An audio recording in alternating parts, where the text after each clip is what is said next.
Shalom. Selamat pagi, selamat berjumpa kembali dalam kasih Kristus. Kita mengucap syukur pagi hari ini kita ada di rumah Tuhan dengan tubuh yang sehat, dengan berkat Tuhan, pemeliharaan Tuhan selama seminggu lamanya. Puji Tuhan. Patut pagi hari ini kita memuji Tuhan, menyembah Tuhan, dan mendengar isi hati Tuhan bagi kita semua. Mari saudara, kita akan mulai ibadah kita dengan doa. Saya undang untuk kita berdiri bersama-sama. Kita akan masuk dalam doa. Mari kita berdoa. Pertolongan pada kita dalam ibadah minggu yang kudus ini adalah datang daripada Tuhan yang telah menciptakan langit, bumi dan segala isinya.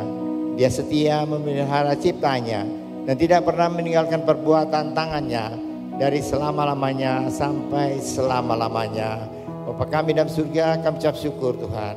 Kalau pada hari ini Tuhan memberikan kesempatan bagi kami untuk datang beribadah di rumah Tuhan, untuk menyembah Tuhan, untuk memuji dan membesarkan nama Tuhan.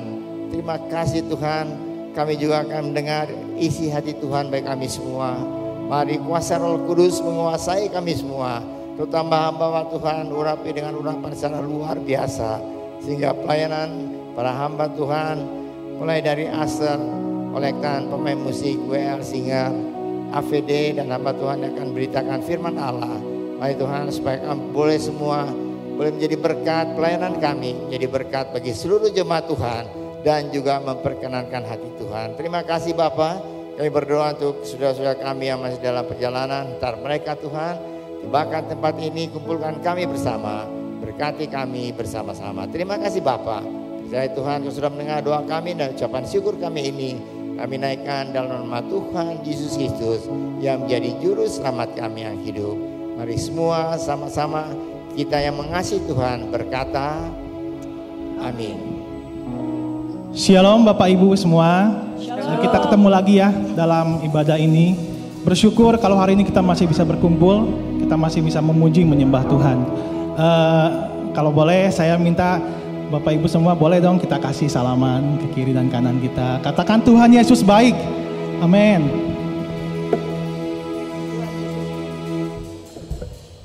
Amin Tuhan Yesus. Mazmur 34 ayat 8 berkata, kecaplah dan lihatlah betapa baiknya Tuhan itu. Saya percaya setiap kita merasakan kebaikan Tuhan. Setiap kita setiap hari, mungkin dulu, sekarang, nanti kedepannya juga tetap kebaikan Tuhan akan ada dalam hidup kita. Amen. Lagu ini berkata kecaplah dan lihatlah. Saya percaya semua akan mengecap dan melihat kebaikan Tuhan hari demi hari bersama dengan Yesus. Karena itu kita nyanyikan pujian ini, kecaplah dan lihatlah.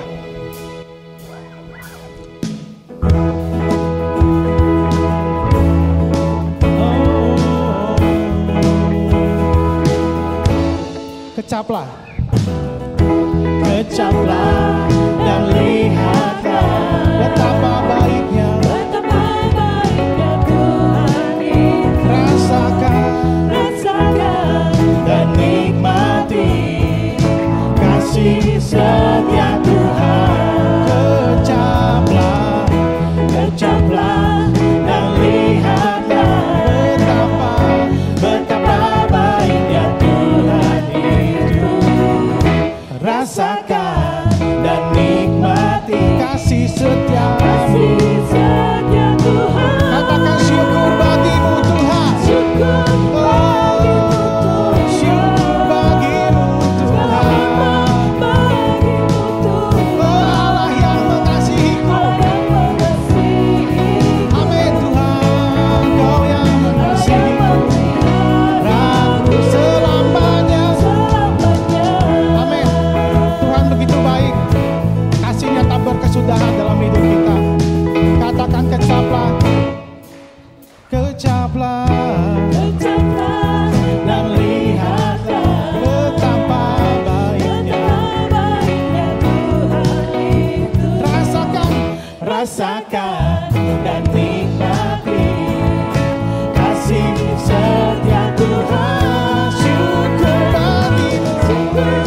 bersama bersyukur kepada Tuhan. Amin. Tuhan, Allah yang mengasihi, Yesus yang mengasihiku, memeliharaku.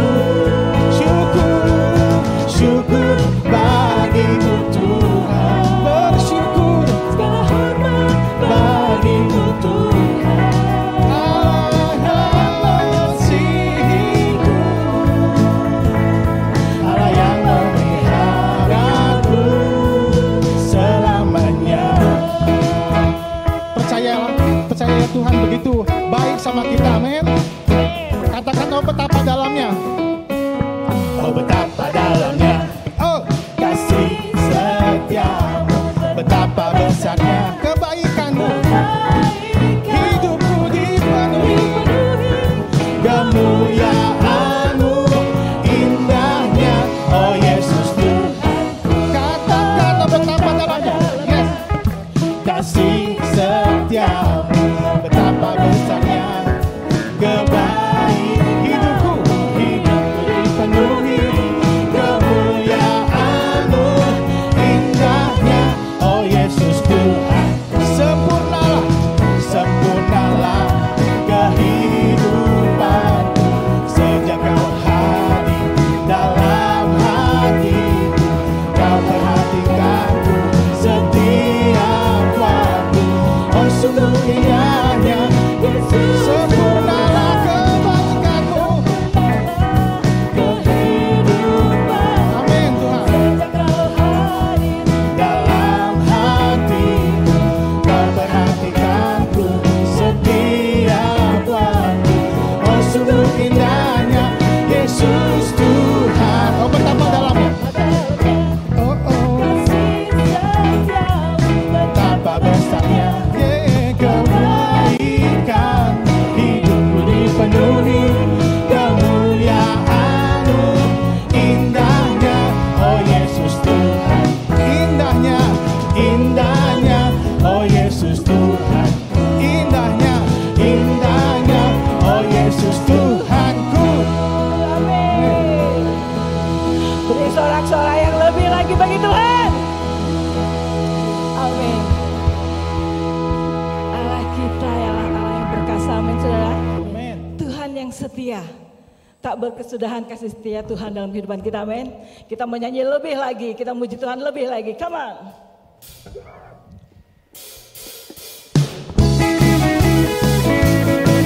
Yuk tepuk tangan sama-sama Tuhan. Terima kasih Tuhan. Kasih setiamu selalu ada untuk kami. Katakan.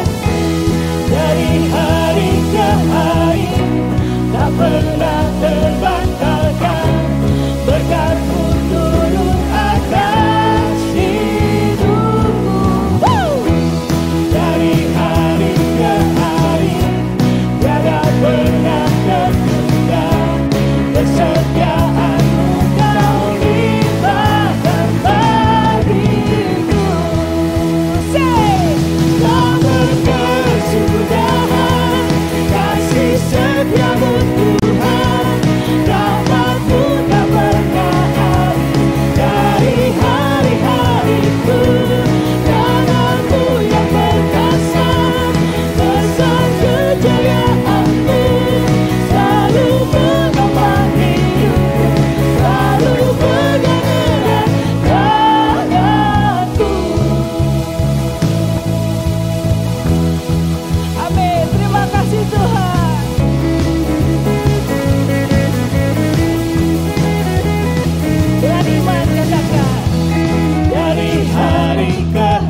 Tuhan yang dahsyat bagi kami Bapa.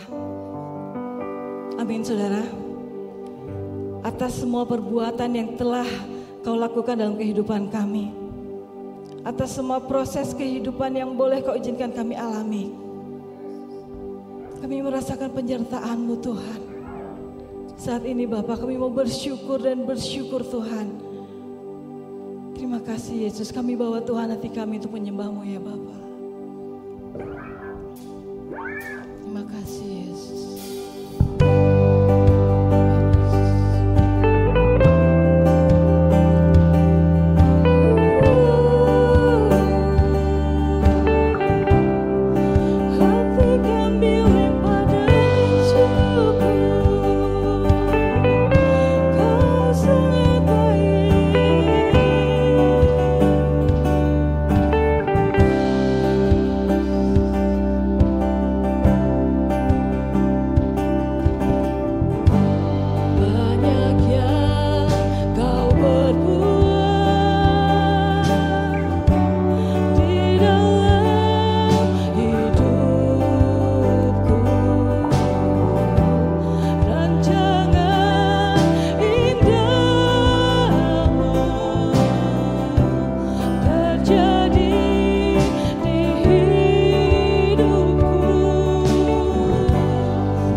kasih setiamu di dalam hidupku.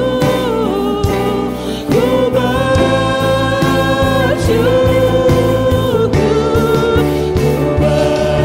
bersyukur, Bapa. Ku bersyukur Tuhan buat kasih setiamu di dalam hidupku. Ku bersyukur, ku bersyukur Bapa. Ku bersyukur Tuhan buat kasih setiamu di dalam hidupku. Katakan dengan iman. Ku bersyukur Tuhan.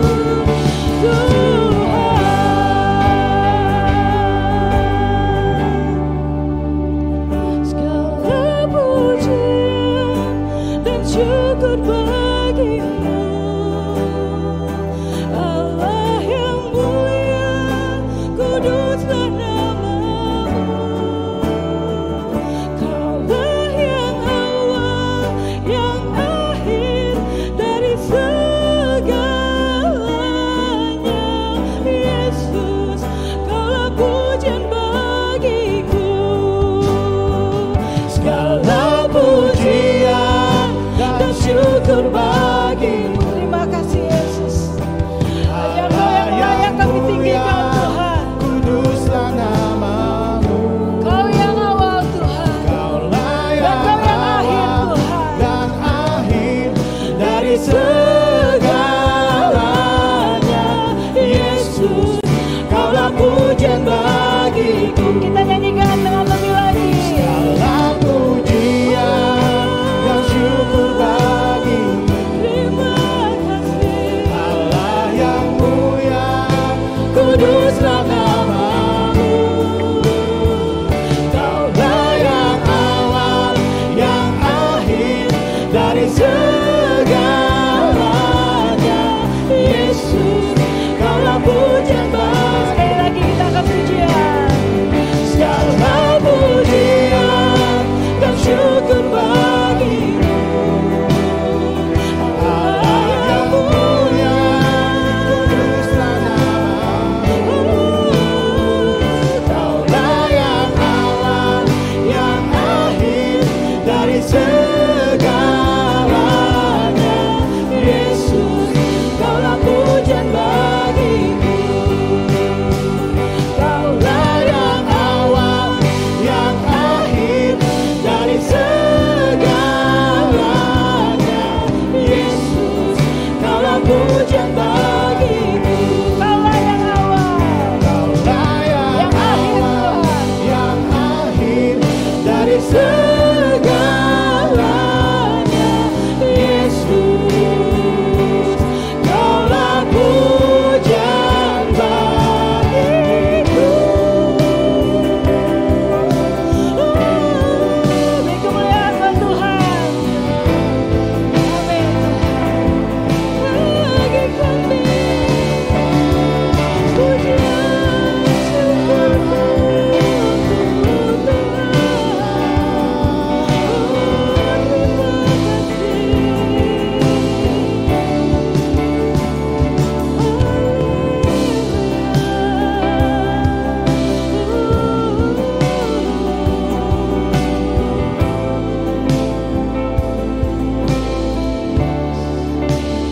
Terima kasih Yesus. Segala sembah kami, segala ucapan syukur kami berikan di hadirat-Mu Bapa. Benar Tuhan, saat ini kami mau bersyukur Tuhan untuk kasih setia-Mu dalam kehidupan kami Tuhan. Tidak pernah terlewat sedetik pun Tuhan Kau meninggalkan kami. Engkau selalu beserta dengan kami Tuhan. Terima kasih Tuhan. Terima kasih, terima kasih. Hanya Engkau yang layak kami puji. Hanya Engkau yang layak kami tinggikan ya Bapa. Inilah ucapan syukur kami Tuhan. Terima kasih Bapak. Bapak, jika sebentar Tuhan kami akan memberikan Tuhan persembahan dan perpuluhan ya Bapak. Kiranya persembahan yang kami kumpulkan Tuhan dapat menjadi berkat bagi gereja kami ya Bapak. Ajar kami Tuhan Yesus supaya kami dapat memberikan dengan hati yang sukacita, hati yang penuh dengan ucapan syukur. Terima kasih Bapak. Kami telah memuji dan menyembah dan berdoa Bapak. Dalam nama Tuhan Yesus, haleluya. Amin.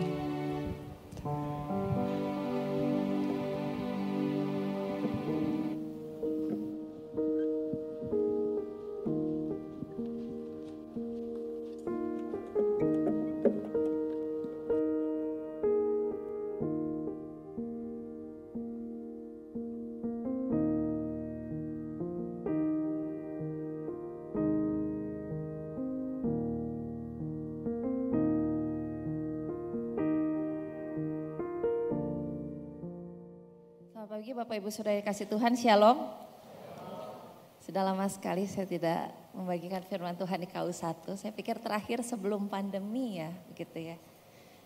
Tapi hari ini karena satu dan lain hal, saya bertukar jadwal dengan Ibu Gembala. Jadi pagi hari ini izinkan saya untuk kembali membagikan firman Tuhan, untuk kita boleh belajar bersama ya kebenaran firman Tuhan. Firman Tuhan pagi hari ini masih dalam rangkaian 1 bulan ini tentang Yesus dan hukum Taurat. Dan boleh tolong tampilkan dulu untuk judul khotbah pagi hari ini adalah anger management atau manajemen kemarahan. Ya, bagaimana cara kita mengelola kemarahan. Sebelumnya mari kita berdoa terlebih dahulu, kita minta pertolongan dan pimpinan Tuhan pagi hari ini. Bapak yang baik, mari berbicara kepada kami Tuhan pagi hari ini.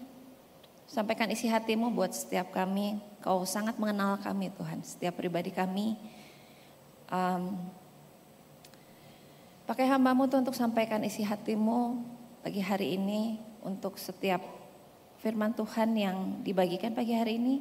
Boleh menguatkan kami bersama. Kami mau belajar bertumbuh dalam kedewasaan iman kami. Kami semakin mengenal Tuhan. Semakin teguh dalam iman kami dan pengenalan kami akan Tuhan. Roh Kudus pimpin kami semua, baik hamba-Mu yang menyampaikan firman Tuhan dengan segala keterbatasannya. Dan juga setiap anak-anak-Mu yang mendengarkan firman Tuhan pagi hari ini. Biar kami semua boleh belajar sesuatu yang baru. Kau yang memimpin jam pemberitaan firman ini Tuhan. Kami menyerahkan dan mohon pimpinan Roh Kudus dalam pemberitaan firman Tuhan pagi hari ini. Di dalam nama Tuhan Yesus, kami juga bersyukur Tuhan untuk kesempatan kami sudah memberikan persembahan dan perpuluhan. Kami berdoa untuk semua uang yang sudah kami berikan itu boleh digunakan untuk memperluas kerajaan Tuhan dan kemuliaan Tuhan. Dan memajukan pekerjaan Tuhan juga di gereja ini dan untuk menjadi berkat juga untuk kota Bandung. Terima kasih banyak Bapak, kami bersyukur Tuhan. Dalam nama Tuhan Yesus kami bisa berdoa mengucap syukur, haleluya, amin. Ya saudara, saya memulai firman Tuhan pagi hari ini dengan kesaksian ya.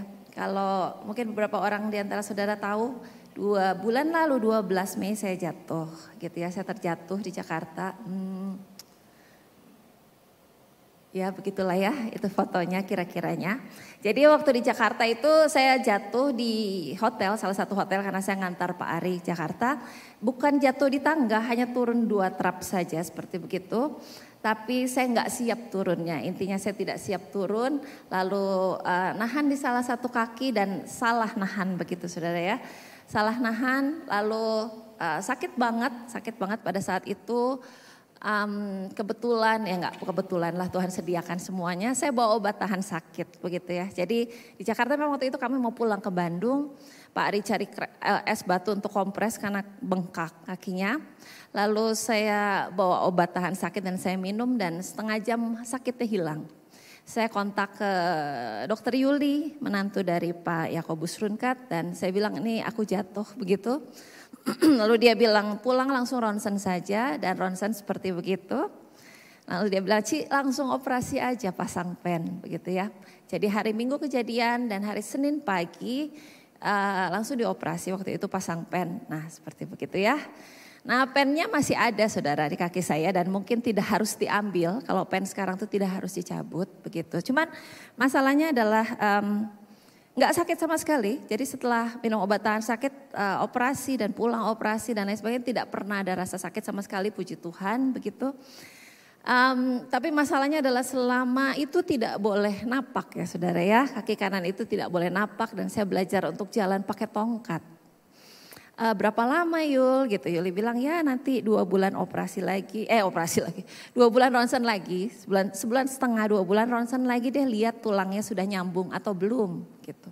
Terus saya sampai nanya terburuknya berapa lama? Terburuknya 6 bulan Ci. Aduh saya mikir 6 bulan pakai tongkat terus 6 bulan. Tapi ya saya berdoa supaya Tuhan mempercepat proses penyembuhannya. Dan 2 bulan kemudian singkat cerita ketika ronsen dan puji Tuhan sudah 90% nyambung. Lalu Yuli bilang lepas aja Ci tongkatnya, belajar pakai 1 tongkat lagi. Lalu 2 minggu kemudian lepas aja tongkatnya. Sampai sekarang masih jalannya belum terlalu normal karena masih linu-linu sedikit lah seperti begitu.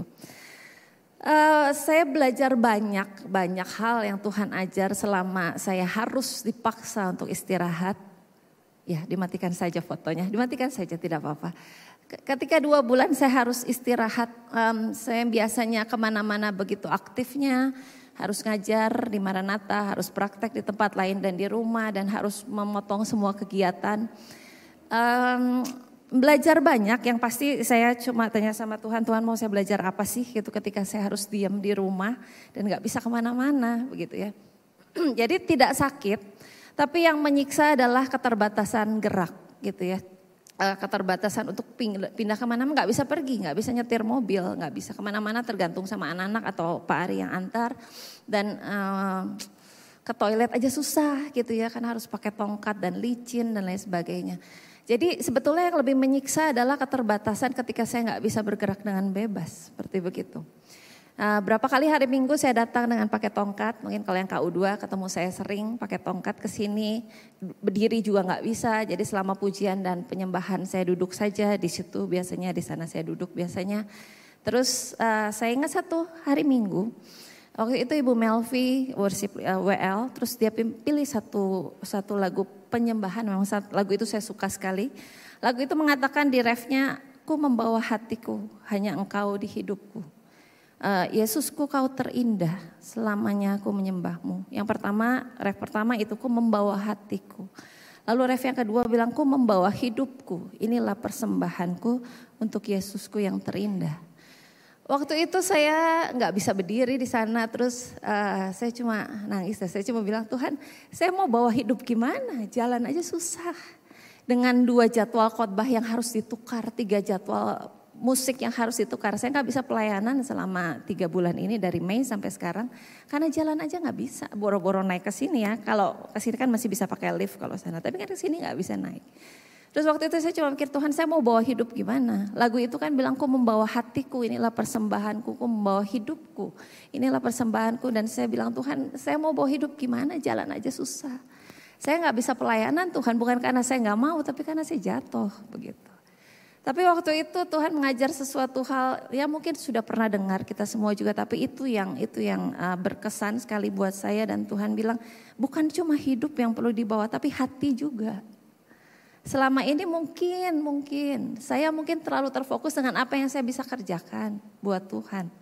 Pelayanan, meeting lah gitu ya dengan teman-teman kantor, khotbah, firman Tuhan, apapun gitu. Mungkin apa yang bisa saya kerjakan, apa yang bisa saya berikan secara fisik.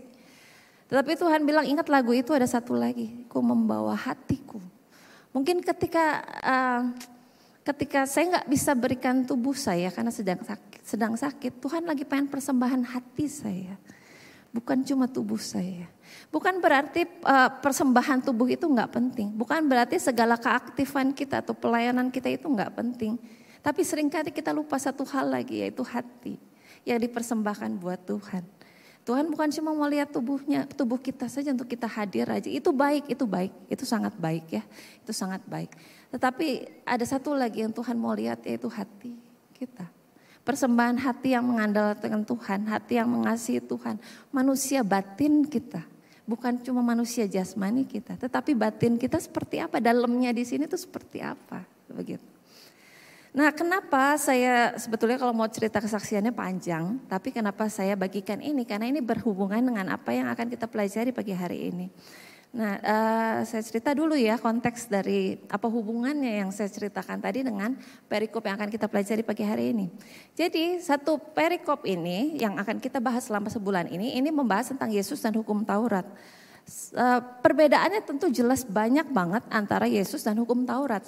Setelah minggu lalu Pak Yakobus sudah menceritakan salah satu perbedaan yang jelas besar sekali antara Yesus dan hukum Taurat. Pagi hari ini saya membagikan perbedaan kedua antara Yesus dan hukum Taurat, yaitu soal tadi bagaimana hukum Taurat itu dia hanya menekankan aturan-aturan yang bersifat jasmani saja.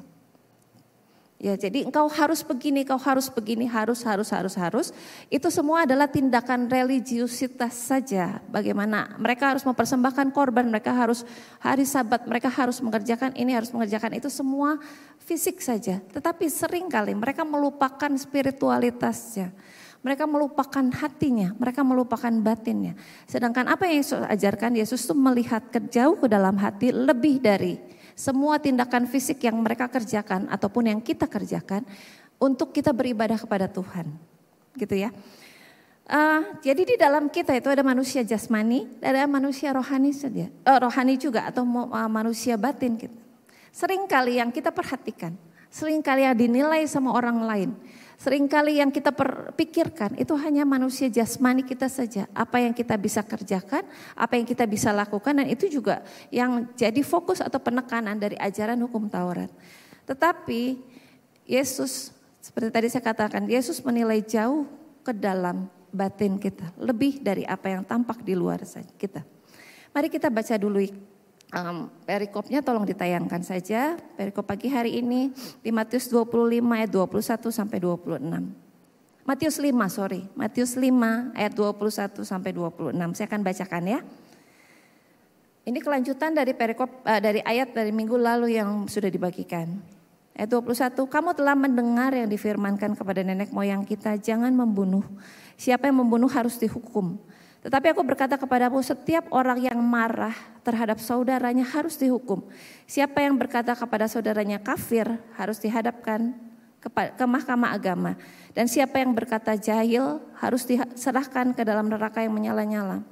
Sebab itu jika engkau mempersembahkan persembahanmu di atas mezbah dan engkau teringat akan sesuatu yang ada di dalam hati saudaramu terhadap engkau, tinggalkanlah persembahanmu itu di depan mezbah itu dan pergilah berdamai dahulu dengan saudaramu, lalu kembali untuk mempersembahkan persembahanmu itu. Ayat 25. Segeralah berdamai dengan lawanmu selama engkau bersama-sama dengan dia di tengah jalan, supaya lawanmu itu jangan menyerahkan engkau kepada hakim dan hakim itu menyerahkan engkau kepada pembantunya dan engkau dilemparkan ke dalam penjara. Aku berkata kepadamu, sesungguhnya engkau tidak akan keluar dari sana sebelum engkau membayar hutangmu sampai lunas. Jadi perikop ini ayat-ayat ini, ayat yang ini yang kita baca pagi hari ini, bagian ayat dari satu perikop Mazmur 5 itu, dia bercerita tentang kemarahan. Ya, dia terfokus tentang kemarahan. Dan di situ tadi dikatakan, jika sebetulnya kalau kita membahas kemarahan tuh banyak sekali aspeknya, tapi saya membatasi di bagian ayat-ayat yang kita baca saja pagi hari ini ya. Tadi kan dikatakan kamu telah mendengar firman yang dikatakan kepada nenek moyang, jangan membunuh. Kalau orang yang membunuh baru dihukum. Itu yang diajarkan oleh hukum Taurat. Kalau kamu membunuh itu baru dihukum. Tetapi Yesus bilang, tetapi aku berkata kepadamu, tetapi itu maksudnya yang Yesus ajarkan. Setiap orang yang marah terhadap saudaranya harus dihukum. Jadi perbandingannya adalah kalau hukum Taurat itu membunuh dulu baru dihukum. Kalau Yesus tuh bilang marah aja harus dihukum. Marah itu kan belum sampai membunuh. Marah itu kadang-kadang kan baru dalam hati. Itu sudah harus dihukum, begitu. Lalu di sini dikatakan siapa yang berkata kepada saudaranya kafir itu juga harus dihadapkan ke mahkamah agama, harus dihukum juga. Atau berkata jahil itu harus diserahkan juga kepada neraka yang menyala-nyala. Ini sebetulnya hanya penggambaran saja. Perkataan kafir dan jahil itu bahasa aslinya itu raca dan moros. Itu sebetulnya bukan cuma jahil ya, bukan. Jahilnya itu bukan arti seperti kita bilang jahil sekarang, bukan. Tapi kafir dan jahil itu satu perkataan yang merendahkan orang lain, yang mengumpat orang lain. Yang mengumpat dan dilakukan dengan kemarahan. Ya bukan cuma jahil, bukan begitu. Lebih dalam artinya, karena itu disertai dengan kemarahan dan umpatan. Jadi buat Yesus itu, buat ajaran dari Yesus, orang tuh gak harus sampai membunuh baru dihukum, tapi orang marah saja sudah harus dihukum. Nah seperti begitu. Kalau gitu apa kita gak boleh marah? Nah itu ya, itu yang kita mau bahas pagi hari ini. Masa kita jadi gak boleh marah? Kan enggak juga, Yesus juga marah kan ya. Nah itu yang mau belajar, itu hal yang kita mau pelajari pagi hari ini. Dari kemarahan. Yang poin pertama yang kita mau belajar, 2 poin saja. Poin pertama adalah kita perlu menyadari kemarahannya. Mazmur 5 ayat 23 sampai 24 yang tadi, sebab itu jika engkau mempersembahkan persembahanmu di atas mezbah dan engkau teringat akan sesuatu yang ada dalam hati saudaramu terhadap engkau, tinggalkan persembahanmu itu dan berdamai dulu, baru engkau kembali. Tetapi saudara, ayat ini bukan bercerita atau bukan mengajarkan bahwa kalau saudara mau ke gereja, terus saudara ingat nih, saya masih kesel, saya masih ribut atau masih punya masalah sama orang lain, lalu saudara nggak usah ke gereja. Bukan begitu ya. Tolong jangan diartikan seperti begitu. Bukan berarti perdamaian dengan saudara itu lebih penting daripada ibadah atau daripada mezbah, bukan begitu. Tetapi cara membayar atau cara mengerti ayat ini adalah tinggalkan jika engkau mempersembahkan persembahanmu di atas mezbah. Nah buat orang Yahudi pada saat itu, persembahan di atas mezbah itu adalah satu ritual yang sangat penting di mana mereka menghadap kepada Tuhan. Mereka mengagungkan, tanda kutip. Salah satu ritual keagamaan yaitu mempersembahkan korban di mezbah. Tetapi seringkali yang Yesus mau soroti adalah mereka cuma berpikir bagaimana caranya dan syarat-syarat untuk mempersembahkan persembahan. Dan mereka lupa untuk menilik hati. Mereka lupa untuk memeriksa hatinya. Itu jadi maksudnya ketika kau mempersembahkan, Yesus bilang tinggalin dulu. Tapi bukan secara fisik ya. Jadi bukan secara fisik kalau masih ribut jadi gak boleh persembahan. Bukan begitu. Tapi maksud Yesus periksa juga hatinya. Periksa juga hatimu. Ketika engkau datang ke gereja mempersembahkan persembahan pada Tuhan, periksa dulu hatimu. Beres enggak dengan orang lain? Adakah kemarahan dengan orang lain? Kalau kita harus membereskan sesuatu dengan orang lain, artinya ada satu kemarahan, betul? Ada satu kejengkelan, ada satu kepahitan mungkin, ada satu hal yang mengganjal antara kita dengan orang lain. Dan Yesus bilang bereskan. Nah, setiap orang harus menyadari dulu kemarahannya. Setiap orang harus menyadari dulu keadaannya. Kalau dia lagi marah, dia harus sadari. Setiap orang punya angry button, punya tombol kemarahan. Maksudnya begini, saudara bisa dipicu oleh kemarahan dengan alasan yang berbeda-beda dengan orang lain. Betul ya, mungkin ada seorang yang dia bisa meledak marahnya kalau dia disinggung soal masa kecilnya misalnya begitu ya. Mungkin orang lain bisa meledak marahnya kalau dia disinggung soal ekonominya atau soal keluarganya. Setiap orang punya angry buttonnya, maksudnya ketika orang menyentuh tombol itu saudara akan meledak marah. Dan itu alasannya berbeda-beda, setiap orang berbeda-beda. Makanya kadang-kadang kita suka mikir, kenapa ya gitu aja kok dia marah ya gitu. Kalau saya mah gak akan marah. Iya, angry button dia sama saya beda. Karena kenapa? Karena masa lalu kita semua berbeda-beda. Lingkungan kita berbeda-beda dan itu membentuk kita, membentuk karakter kita, membentuk kepribadian kita. Dan itu juga membentuk area-area sensitif dalam pemikiran kita, dalam batin kita. Ya, jadi coba menyadari. Kalau coba tuh maksudnya saya juga belajar. Ya sekali lagi saya bagikan ini bukan saya belajar banyak ketika saya menyiapkan ini. Bukan berarti saya sudah lewat dan saya mengajari, tidak. Mari kita belajar bersama. Mari kita menyadari angry button kita tuh apa. Daerah mana yang sensitif dari batin kita ketika orang menyentuh itu kita pengen meledak saja. Dan hati-hati dengan itu. Hati-hati. Sadari dulu kemarahannya. Satu pertanyaan ketika kita mau marah. Itu satu pertanyaan yang Tuhan tanyakan pada Yunus dan itu harus kita gunakan terus untuk mengevaluasi. Di Yunus 4 ayat 4, boleh tolong tampilkan? Yunus 4 ayat 4, firman Tuhan, layakkah engkau marah? Jadi ceritanya seperti begini. Yunus itu saudara ingat apa sih tentang Yunus? Yunus di perut ikan, betul ya? Kenapa Yunus ada di perut ikan? Karena Tuhan mengutus Yunus ke Niniwe, ke kota Niniwe. Karena kota Niniwe itu jahat banget, mau dihukum sama Tuhan. Dan Tuhan mengutus Yunus ke sana untuk memberitakan tentang kebenaran supaya kota Niniwe ini bertobat, begitu kan ya. Tapi Yunus kabur kan, lalu dia kena badai lalu dia masuk ke perut ikan.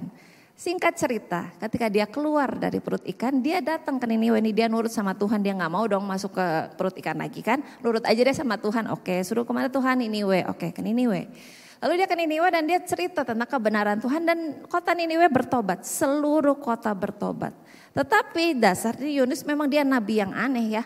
Ketika Niniwe bertobat, Yunusnya marah.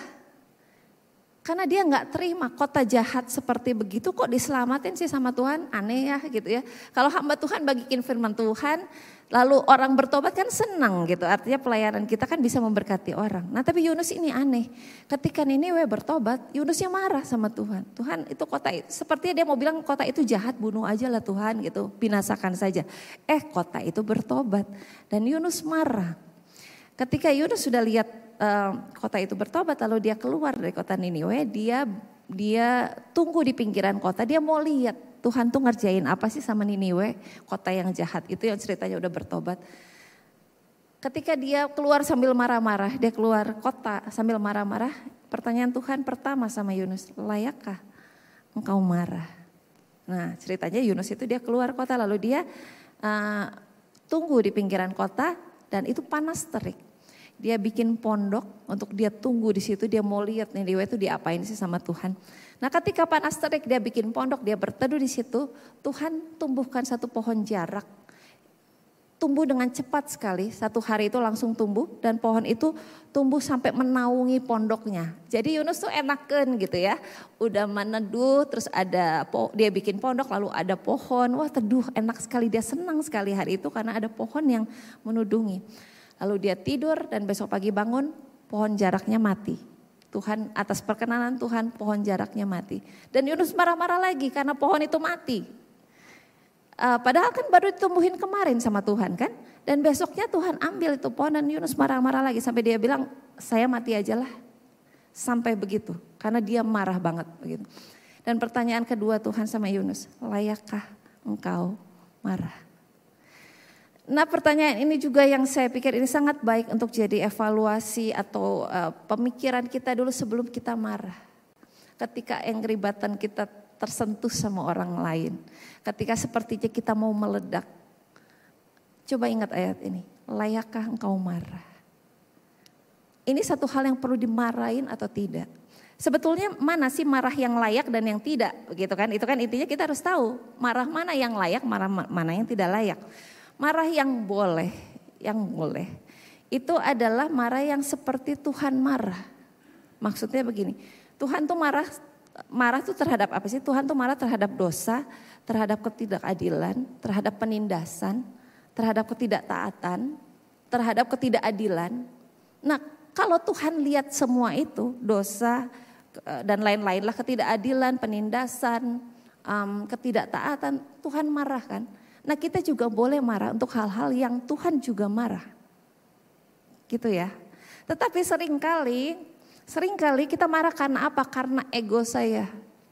Karena saya yang disinggung, karena saya yang tidak dihormati, saya yang direndahkan, karena ketidaksabaran saya.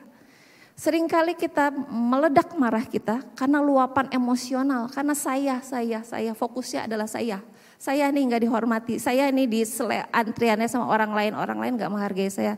Lalu kita marah, betul? Saya marah karena apa? Karena ketika nyetir ada yang nyalip mobil lain lalu marah. Saya marah karena saya. Tetapi Tuhan marah bukan karena saya, bukan. Tuhan marah karena karena dosa. Jadi ketika kita menemukan satu dosa atau ketidakadilan atau penindasan, kita boleh marah. Karena Tuhan juga marah terhadap hal yang sama. Jadi itu jadi salah satu evaluasi untuk poin pertama. Ketika kita mau mulai meledak marah, itu yang harus dipikirkan. Layakkah engkau marah? Ini marah karena apa dulu? Marah karena saya? Atau marah karena Tuhan juga marah dan Tuhan pakai saya untuk menegur orang yang memang salah? Atau karena saya? Atau karena saya yang emosi saja? Saya aja yang gak bisa menahan emosi saya. Jadi poin pertama adalah menyadari dulu kemarahannya. Layakkah engkau marah. Itu menahan saya banyak banget ketika saya belajar ini. Ketika mau marah langsung mikir, layak gak marah? Ya oke, itu poin yang pertama ya. Poin yang kedua, poin yang kedua adalah berdamai dengan saudaramu dan lawanmu. Di ayat 24 dan 25 yang tadi kita baca, tadi tuliskan ketika tinggalkanlah persembahkan itu, pergilah berdamai dahulu dengan saudaramu, lalu kembali untuk mempersembahkan persembahanmu itu. Ayat 25, segera berdamai dengan lawanmu. Jadi di sini ada 2 poin yang harus dikerjakan, yaitu berdamai dengan saudara dan dengan lawan. Berdamai dengan teman dan dengan lawan. Begitu ya, susah ya kalau berdamai sama teman mungkin masih gak apa-apa. Tapi berdamai sama lawan kayaknya jengkel deh gitu ya. Tapi Tuhan bilang berdamai dengan saudara dan dengan lawanmu. Ayat Roma 12 ayat 18, tolong ayatnya. Roma 12 ayat 18 mengatakan sedapat-dapatnya. Kalau hal itu bergantung padamu, hiduplah dalam perdamaian dengan semua orang. Jadi kalau hal itu tergantung padamu, hiduplah dalam perdamaian dengan semua orang. Lah tadi kan bilang katanya boleh marah, begitu kan. Ada satu lagi ayat di Mazmur 4 ayat 5 yang mengatakan biarlah kamu marah tetapi jangan berbuat dosa. Jadi marah boleh tapi jangan berbuat dosa. Nah marah yang seperti apa nih caranya ya, kalau tadi kan alasannya. Tadi alasannya kita pertama pikir dulu layak gak kita marah, ini alasannya karena apa. Lalu kedua caranya juga ternyata harus diperhatikan. Kita bisa marah dengan atau tanpa berbuat dosa. Ada seorang penulis buku Man in the Mirror, buku rohani. Penulisnya bernama Patrick Morley, dia mengatakan ada 3 tipe marah. Ada 3 tipe orang marah. Ada sumbu pendek, sudah akrab ya dengan istilah sumbu pendek, begitu ya. Sumbu pendek, sumbu panjang, dan ada yang dipendam.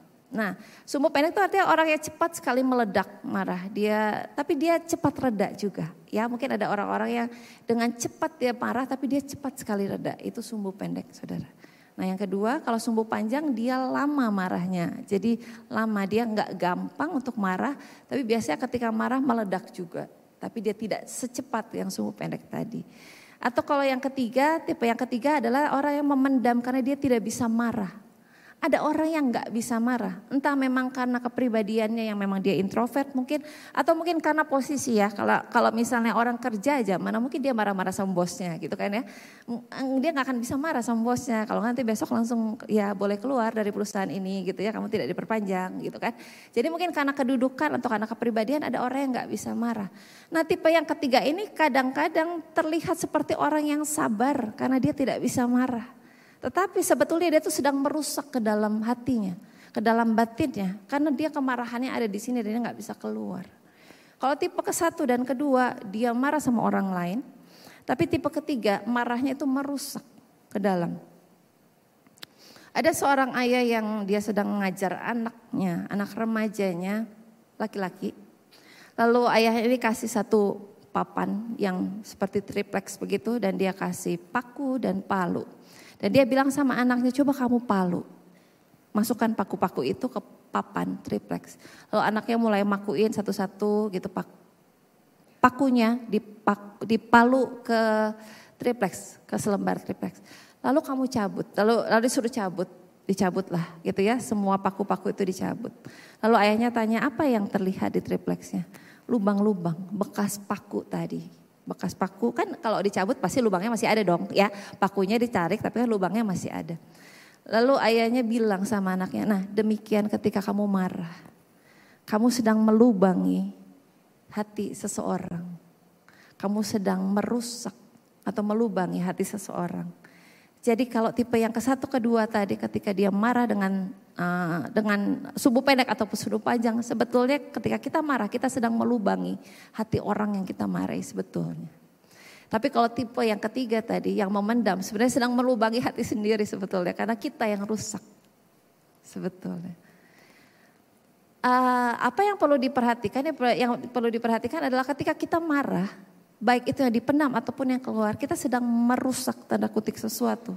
Pasti ada luka yang ditimbulkan dari kemarahan yang kita sampaikan, betul? Gak ada orang yang senang dimarahin. Ketika orang dimarahin dia pasti luka. Pasti. Nah, tapi apa gak boleh marah? Boleh. Tapi kalau ketika kita marah dengan alasan yang benar seperti tadi. Karena dosa atau ketidakadilan. Kita bukan hanya sekedar marah. Ini ngomong gampang saudara, tapi kalau udah ngerjain susah ya. Bukan cuma sekedar marah, tapi ketika sudah beres marah kita harus membalutnya dengan kasih. Menyembuhkan lukanya dengan cara apa? Memberitahu yang benarnya seperti apa. Jadi bukan cuma sekedar luapan emosional bahwa marah kamu salah titik, kamu jelek. Pokoknya salahnya daftar kesalahan A, B, C, D, E, F, G banyak lalu kita tinggalkan. Kita akan meninggalkan orang dalam keadaan luka. Seperti lubang tadi.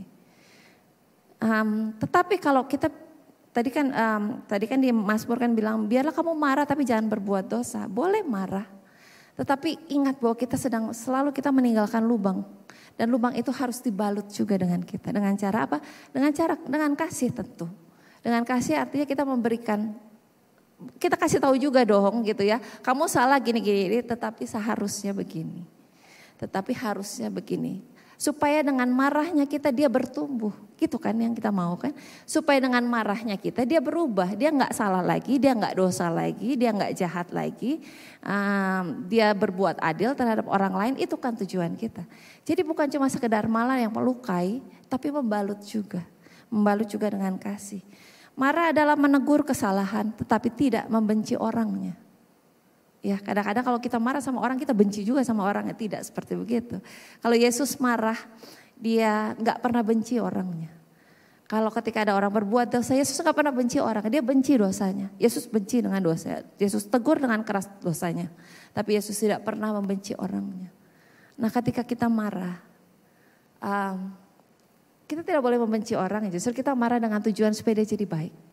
Supaya dia tidak ngaco lagi, supaya dia tidak buat dosa lagi, supaya dia taat, supaya dia adil, supaya dia nggak sewenang-wenang lagi. Kita boleh marah, kita boleh menegur. Tentu caranya juga harus minta pimpinan dari Roh Kudus ya, pasti. Tapi yang pasti ingatlah bahwa setiap kali kita marah kita meninggalkan satu lubang.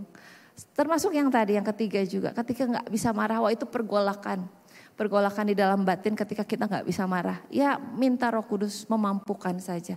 Kalau yang ketiga gimana? Kalau kita nggak bisa marah karena memang kedudukan misalnya kan nggak mungkin. Misalnya saya marah-marah sama dosen gitu ya. Atau saya marah-marah sama bos saya kan nggak mungkin. Itu kan dipendam. Ya minta Roh Kudus lah. Kita yang siaran belajar buah roh ya. 9 buah roh itu ya. Itu aplikasinya kan luar biasa kalau kita bahas di siaran, luar biasa susahnya justru. Bagaimana penguasaan diri, bagaimana kesabaran, wah itu luar biasa. Itu proses pembelajaran yang gak pernah selesai sampai satu saat kita ketemu Tuhan. Gak pernah sempurna, gak pernah beres. Jatuh lagi, belajar lagi, gagal lagi, belajar lagi. Tapi ya minta Roh Kudus untuk memberikan hikmat buat kita semua. Seperti begitu. Saya tiba pada kesimpulan, minta pemain musik boleh. Oke, pagi hari ini kita belajar tentang kemarahan. Sebelum tentang kemarahan, ingatlah bahwa Tuhan bukan hanya rindu tubuh kita melayani. Tubuh kita beribadah rajin. Itu bagus saudara, gak mungkin juga kalau kita punya spiritual yang baik lalu kita gak rajin ke gereja. Gak rajin melayani, gak mungkin juga. Tapi Tuhan bukan cuma rindu lihat berapa sering ke gereja sebulan, jadwal pelayananmu mana aja. Bukan cuma itu, tapi walaupun itu juga menyukakan hatinya Tuhan ketika kita mau memberikan hidup kita untuk melayani Tuhan, betul? Tapi jangan lupa bahwa Tuhan melihat jauh ke dalam hati, di dalamnya seperti apa. Itu saya rasakan sekali ketika saya gak bisa pakai tubuh ini untuk melayani Tuhan. Tuhan bilang, aku lagi mau hatimu, lagi mau persembahan, lagi mau menunggu persembahkan hatimu yang murni. Bukan lagi tubuhmu karena fisiknya lagi terbatas. Mungkin dengan begitu kita menyadari bahwa usia kita nggak akan pernah jadi halangan untuk kita mempersembahkan sesuatu yang berarti buat Tuhan, betul? Makin tua, saya juga makin ngerasa lah, makin tambah umur kita, fisik kita makin lemah, makin cepat capek, makin cepat sakit. Tapi itu nggak menghalangi kita untuk mempersembahkan hati kita. Hati kita harus makin bagus, makin murni, makin manis buat Tuhan. gitu ya. Jadi sekali lagi bukan hanya berpikir tentang fisik, tentang jadwal pelayanan, tentang minggu ini harus ke gereja, nanti ada Zoom meeting, ada biblical, ikut toh, saudara ikut semua, ikut itu untuk kita belajar. Tapi bukan hanya itu, ada hati yang Tuhan tunggu untuk kita persembahkan, hati yang mengandalkan Tuhan, hati yang murni, hati yang tulus, hati yang berharap pada Tuhan, hati yang mengasihi orang lain. Bagaimana dengan hati saudara? Bagaimana dengan hati saya juga? Bagaimana batin kita? Apakah kita punya damai sejahtera enggak? Apakah kita punya pengharapan enggak sama Tuhan setiap hari? Apakah kita punya ketenangan enggak di dalam sini, di tengah dunia yang begitu riuh, begitu pusing kalau udah mikirin dunia? Punya ketenangan hati itu enggak? Punya ketetapan hati itu enggak? Hati juga perlu dibangun, dikuatkan saudara.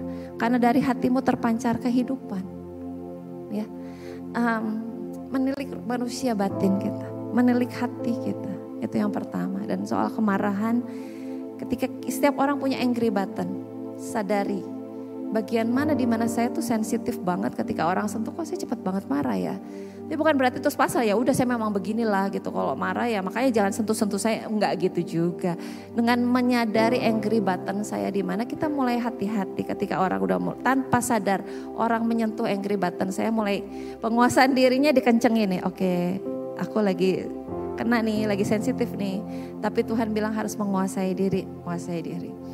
Ketika kita marah boleh nggak boleh, tapi yang perlu diperhatikan, ulang-ulang terus pertanyaan Tuhan itu, layakkah engkau marah? Boleh nggak engkau marah buat hal yang kita lagi panas ini, boleh nggak? Kalau hal ini memang sesuai dengan hal yang Tuhan akan marah, seperti dosa, ketidakadilan dan lain sebagainya, kita boleh marah. Tetapi kalau ini cuma soal saya, aku yang nggak dihormati, aku yang nggak dianggap, aku yang apa? Coba tenang dulu, evaluasi lagi, begitu ya. Dan yang kedua, bagaimana cara marah? Ingat, ketika kita marah, kita sedang melukai, memberikan lubang buat orang yang marah, buat orang yang kita marahi. Boleh kita kasih tahu, karena itu akan membuat dia semakin baik. Tapi balut juga dengan kasih. Jangan tinggalkan orang terluka gara-gara perkataan kita. Jangan tinggalkan orang sakit atau berlubang itu hatinya gara-gara kita marahin dan kita nggak jelaskan kenapa kita marah. Yang penting marah aja, selesai terus tinggalkan. Dianya sakit hati, begitu ya. Balut dengan luka, balut dengan kasih, balut dengan firman Tuhan, kasih tahu bahwa yang harusnya seperti begini dan bimbing. Ini ngomong ideal banget tapi ngerjainnya susah. Dan ketika memang marah itu kita nggak bisa keluarkan dan terpendam dan melukai kita. Melukai karena saya nggak bisa marah tapi saya dendam gitu ya. Mungkin lama-lama bisa jadi dendam kalau kita tidak bisa mengelolanya dengan baik. Minta pimpinan Tuhan, cuma itu saja. Minta kesabaran, minta kasih Tuhan yang membereskan di dalam sini. Ketika sebenarnya kita nggak bisa marah, kita pengen marah. Memang bos kita salah, tapi kita nggak bisa marah gitu ya. Dia nggak adil, tapi kita nggak bisa marah. Karena posisi, karena apa dan lain sebagainya, kita nggak bisa marah. Minta Tuhan melembutkan saja, gitu ya. Intinya ini baru satu sifat saja, soal kemarahan saja sudah segini banyak ya saudara ya. Kalau yang Sharon belajar 9 buah roh itu, yang lain-lain juga banyak banget yang harus kita pelajari. Intinya kita gak pernah ada yang sempurna di hadapan Tuhan, belum. Tapi yang pasti teruslah berjuang, teruslah bertumbuh. Teruslah jadi manusia, jadi anak-anak Tuhan yang semakin baik, semakin menyerupai Yesus. Walaupun gagal, gak apa-apa, bukan gak apa-apa artinya menyerah, gak apa-apa, kita masih manusia. Tapi tetap semangat, tetap bertumbuh di dalam Tuhan. Amin. Mari kita berdoa.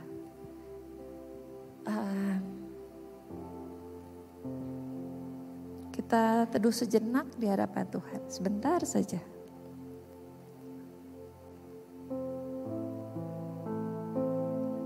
Mungkin Tuhan berbicara sesuatu buat saudara secara spesifik, karena saya nggak tahu apa yang terjadi dalam hidup saudara. Tapi mari lembutkan hati, biar Roh Kudus sendiri yang berbicara secara pribadi buat setiap saudara. Mari dengarkan Tuhan, mari dengarkan Roh Kudus, suara yang lembut itu. Biarkan dia menjamah saudara. Biarkan dia memenuhi kita semua dengan kasih-Nya.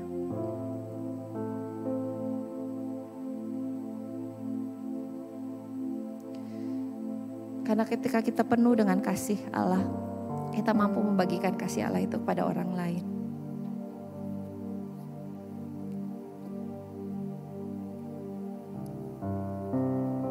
Bapa kami yang baik,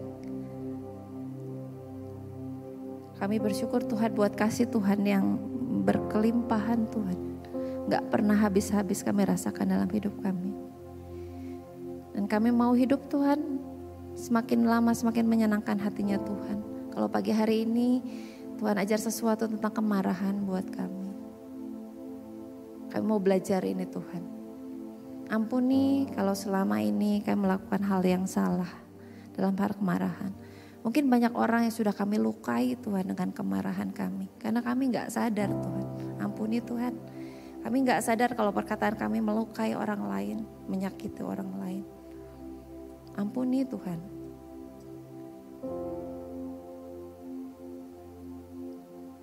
Mungkin juga selama ini kami gak bisa marah Tuhan sama orang lain dan kami menyimpan dendam. Kemarahan yang gak bisa kami keluarkan. Kami minta Roh Kudus memampukan kami untuk kami boleh sabar, memberikan kesabaran buat kami, memberikan kasih buat kami, untuk kami bisa mengampuni orang lain, walaupun kami gak bisa marah sama mereka. Kami minta pimpinan Roh Kudus untuk ke depannya Tuhan. Kami manusia yang sangat terbatas, kami gak mampu Tuhan, dengan kekuatan kami sendiri. Roh Kudus yang tolong. Setiap kali kami mau tidak bisa menguasai emosi kami, Roh Kudus yang ingatkan, tolong kami Tuhan, tolong kami. Dan berikan kami juga telinga yang peka Tuhan. Supaya ketika Engkau mengingatkan kami juga peka dan kami juga taat. Kayak berdoa buat hidup kami ke depannya nanti. Biar kami boleh semakin baik. Bukan cuma di hadapan manusia tapi terutama di hadapan Tuhan. Semakin menyukakan hatinya Tuhan. Semakin hidup sesuai dengan apa yang Tuhan mau. Semakin membuang hal-hal yang tidak baik dalam hidup kami Tuhan. Supaya kami boleh timbul seperti emas murni Tuhan satu saat nanti. Mari murnikan kami terus Tuhan. Mari bentuk kami terus, ajar kami terus. Kami berdoa buat setiap kehidupan kami. Biar firman Tuhan, apapun yang kami pelajari lewat saat teduh kami, lewat ibadah hari Minggu, lewat spiritual life, lewat apapun Tuhan, firman Tuhan yang kami dengar itu boleh tertanam Tuhan dalam hati kami.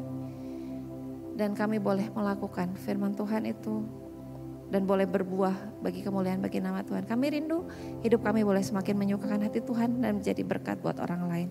Terima kasih Tuhan, hamba-Mu mengakhiri firman Tuhan pagi hari ini. Tapi hamba-Mu tahu Roh Kudus tidak pernah berhenti bekerja. Roh Kudus terus beracara, bekerja, berkarya dalam hidup kami. Menolong kami, membantu kami, memurnikan kami, membentuk kami, mendewasakan kami. Terima kasih banyak Bapak, kami bersyukur Tuhan. Di dalam nama Tuhan Yesus kami berdoa dan mengucap syukur. Haleluya. Amin. Puji Tuhan.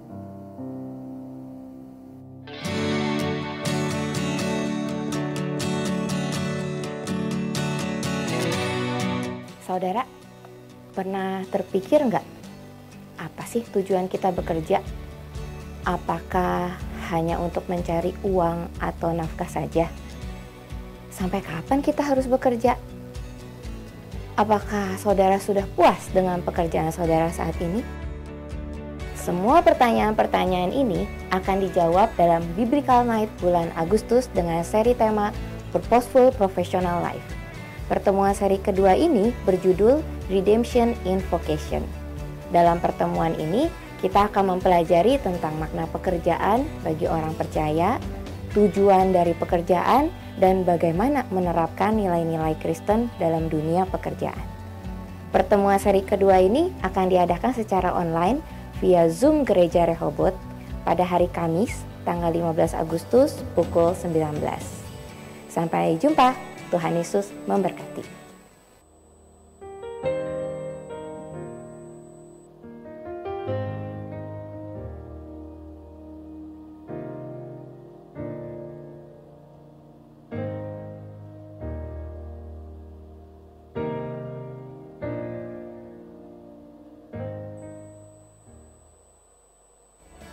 Shalom saudara, dalam dunia dengan teknologi komunikasi yang semakin canggih, semua orang semakin mudah terhubung satu dengan yang lain. Jarak sudah tidak menjadi penghalang untuk bersosialisasi. Namun, di sisi lain justru banyak orang mengalami kesepian. Lalu bagaimana cara kita mengatasinya?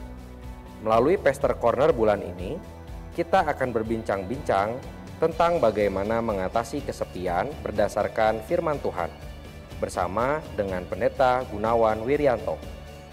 Pastor Corner diadakan hari Kamis 22 Agustus 2024 pukul 7 malam dengan tema Nolep atau kesepian.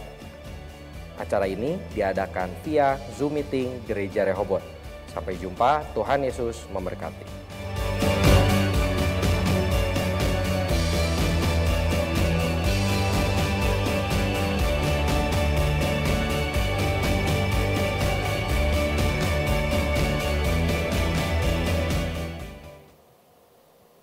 Ya, puji Tuhan saudara, sebelum akan disampaikan beberapa pengumuman, kita akan mendengar ucapan terima kasih dari keluarga Bapak almarhum Tan Kuo Chiang.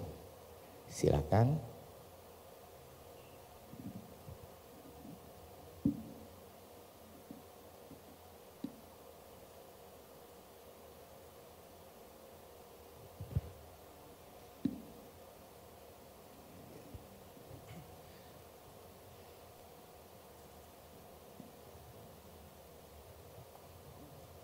Ya, terima kasih. Saya mewakili keluarga Tan Kuo Chiang berterima kasih untuk Bapak Gembala, Ibu Gembala, para pengerja Gereja Rehoboth dan juga seluruh jemaatnya yang telah memberikan pelayanan kepada keluarga kami, pelayanan kebaktian penghiburan sehingga keluarga kami yang ditinggalkan menjadi kuat. Terima kasih. Kiranya Tuhan memberkati kita semua. Amin. Terima kasih.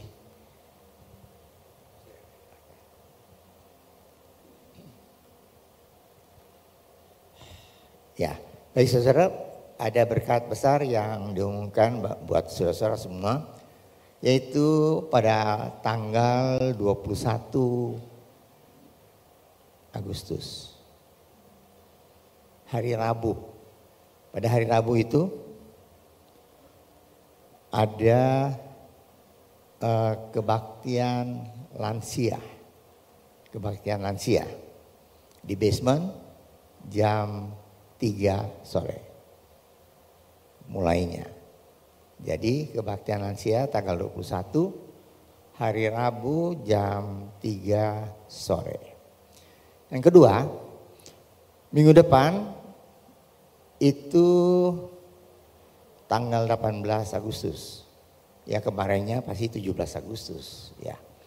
Nah, karena berkenaan dengan kemerdekaan, ulang tahun kemerdekaan Indonesia, ya minggu depan kita datang beribadah dengan mengucap syukur pada Tuhan.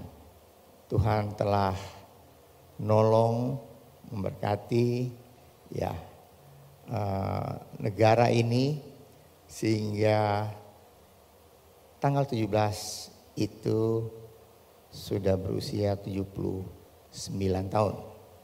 79 tahun. Nah, saudara, pada saat itu kita akan datang bersama-sama. Kita akan sama-sama menyanyi Indonesia Raya tentu ya. Dan juga mengirimkan cipta waktu itu. Dan tentu sesuatu yang baru tahun ini terjadi, yaitu ulang tahun kemerdekaan diadakan di IKN ya, tanggal 17-nya. Ya, kita nggak diundang ke sana, kita cuma mengucap syukur di gereja ya.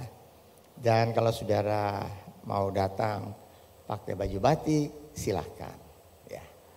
Tapi nggak harus ya, saya nggak punya baju batik, saya nggak mau datang lah. Ya jangan gitu saudara. Kita mengucap syukur pada Tuhan. Ya kalau saudara bilang, Tapi saya punya baju merah putih ya, silakan aja saudara. Pakai baju apa? Tapi pokoknya kita datang untuk mengucap syukur pada Tuhan. Tuhan memimpin negara kita selama 79 tahun lamanya, puji Tuhan. Terima kasih untuk perhatian saudara. Kita akan tutup dari kita dengan doa.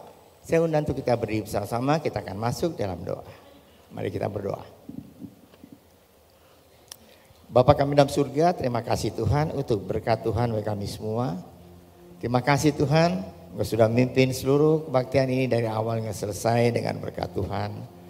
Kami sudah memuji Tuhan, menyembah Tuhan, terutama kami sudah mendengar firman Tuhan. Ajar pada kami, bukan hanya kami mengerti, tapi kami lakukan dalam kehidupan kami sehari-hari. Terima kasih Bapa untuk berkat Tuhan. Kami akan mengucap syukur bersama-sama pada minggu depan dalam memperingati hari kemerdekaan ke-79. Tolong kami semua Tuhan, supaya apapun yang Tuhan sudah lakukan, yang terjadi di dalam negara dan bangsa ini, kami semua boleh mengucap syukur bahwa Tuhan tetap memegang kendali negara dan bangsa ini.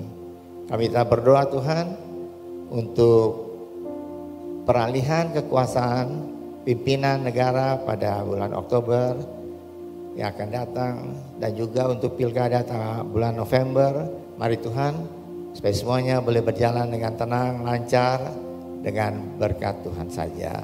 Terima kasih Bapa. Kami berdoa Tuhan untuk saudara yang sudah memberikan persembahan, membalikkan perpuluhan yang Tuhan punya. Ajar kami memberikan yang terbaik, karena Tuhan sudah memberikan yang terbaik bagi kami, yaitu keselamatan dan hidup yang kekal. Terima kasih Bapa. Kami akan masuk dalam minggu yang baru, berjalan bersama dengan Tuhan. Yang percaya Engkau akan menyertai, memberkati kami semua.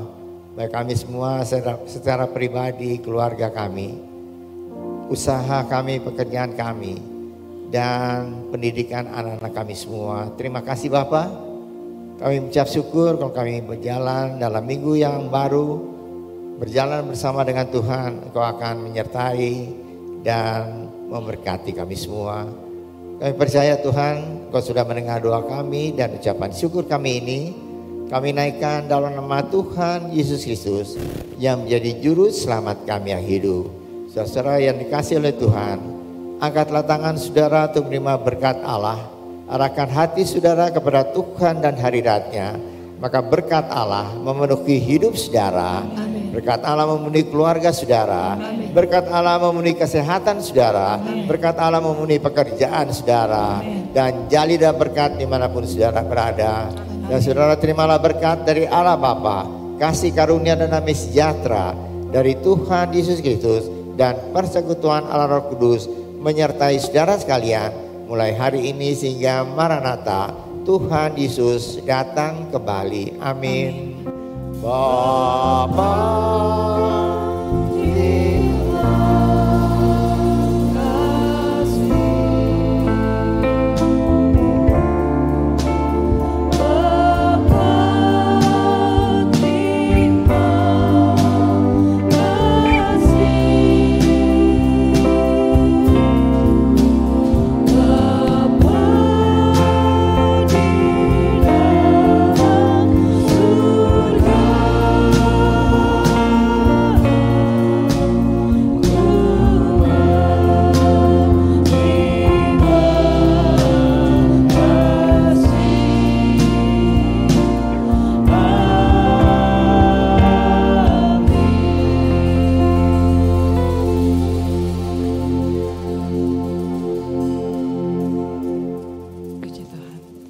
Selamat hari Minggu, sampai bertemu pada ibadah selanjutnya. Tuhan Yesus memberkati.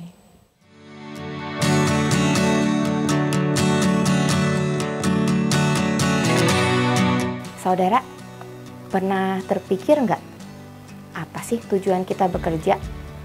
Apakah hanya untuk mencari uang atau nafkah saja? Sampai kapan kita harus bekerja?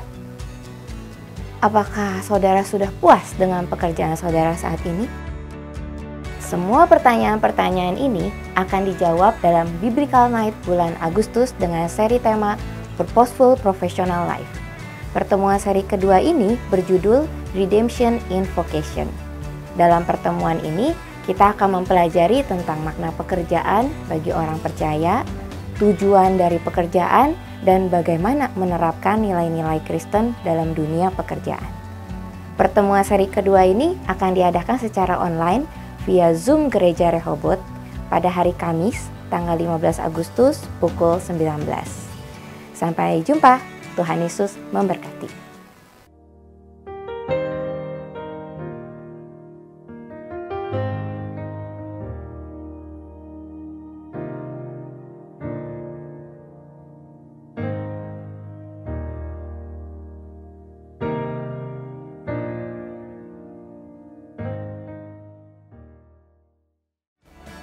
Shalom saudara, dalam dunia dengan teknologi komunikasi yang semakin canggih, semua orang semakin mudah terhubung satu dengan yang lain.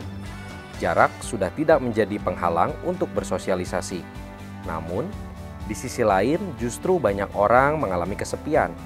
Lalu bagaimana cara kita mengatasinya? Melalui Pastor Corner bulan ini, kita akan berbincang-bincang tentang bagaimana mengatasi kesepian berdasarkan firman Tuhan bersama dengan Pendeta Gunawan Wirianto. Pastor Corner diadakan hari Kamis 22 Agustus 2024 pukul 7 malam dengan tema Knowledge atau kesepian. Acara ini diadakan via Zoom Meeting Gereja Rehoboth. Sampai jumpa, Tuhan Yesus memberkati.